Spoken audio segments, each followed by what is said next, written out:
friction born of a gentrifying Atlanta is hardly new fodder for media far beyond the ITP limits. Back in 2006, after all, the New York Times published an in-depth story under the headline Gentrification Changing Face of New Atlanta, which chronicled the decline of Atlanta's affordability as city-altering developments such as Atlantic Station dawned.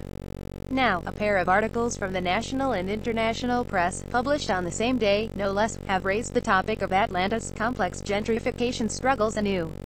Both are very much worth a read. In a story titled Putting the Brakes on Runaway Gentrification in Atlanta, CityLab salutes the positive aspects of the Atlanta Beltline, how it's a haven for exercise, a viable transportation alternative, and an eraser of blighted, negative space.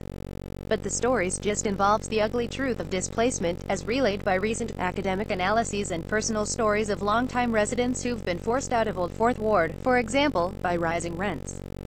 Particularly interesting is a recent paper from Georgia State University Urban Studies professor Dana Merglick and Georgia Tech graduate student Tharnia Balin, a professor of city and regional planning, which is critical of explosive, beltline-triggered property value increases. Median sales prices in Beltline neighborhoods such as Adair Park and Westview ballooned by 68% between 2011 and 2015, per the study.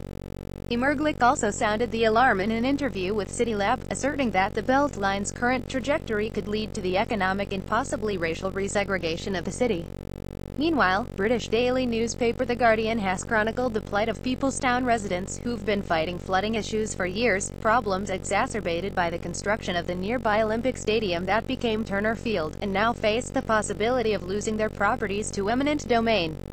For years, Atlanta city officials have been trying to buy out a pocket of houses to build a park with detention ponds and bioretention areas that would, in theory, mitigate flooding problems.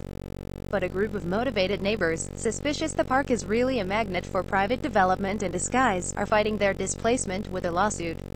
What happens in Peoplestown, the newspaper posits, could have much broader implications. Atlanta's decision to get rid of public housing eventually became a model for other cities. Its use of eminent domain could be next. A contrasting opinion on Atlanta's gentrification came this past summer from the lead developer of Ponce City Market, Jamestown Properties CEO Matt Brofman, who opined at a meeting people throw out gentrification like it's a bad word, and that is an oversimplification.